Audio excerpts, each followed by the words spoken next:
My mother 866 by Kamala दास।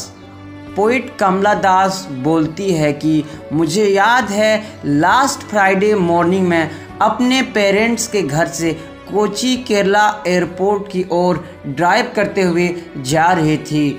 मेरी माँ ठीक मेरे बगल में बैठी हुई थी।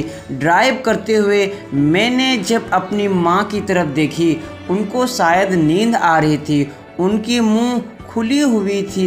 मैंने जब अपनी माँ को देखी तो ऐसी लगी जैसे कोई डेड बॉडी देख रही हूँ, क्योंकि उनका चेहरा मुरझा सी गई थी और उनके चेहरे पर पीलेपन छाई हुई थी, जिससे मेरी माँ डेड बॉडी की तरह दिख रही थी। इससे मुझे बहुत दर्द हुई कि मेरी माँ सही में बहुत बूढ़ी हो गई है।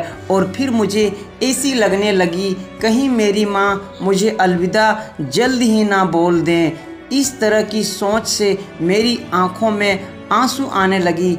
फिर मैंने अपने मन को बहलाने के लिए और मेरी माँ को इस बात से दुख ना हो, इस वजह से मैंने कार गाड़ी के खिड़की की तरफ देखने लगी। ऐसी लगी जैसे सभी पेड़ पौधे बहुत तेज़ी से पीछे की ओर जा रहे हैं। हालांकि पेड़ पौधे अपनी अपनी जगह में ही है। हम लोग गाड़ी के साथ आगे की ओर जा रहे थे।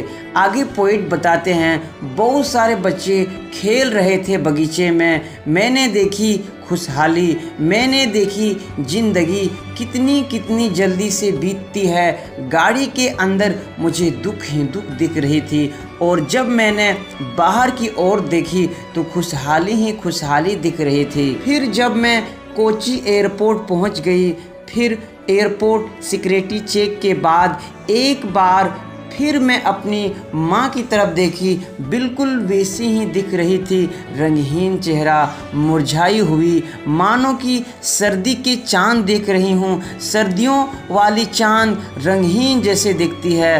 फिर मुझे ऐसी लगने लगा कि जैसे मुझे पहले भी मेरी माँ खो जाने की डर थी।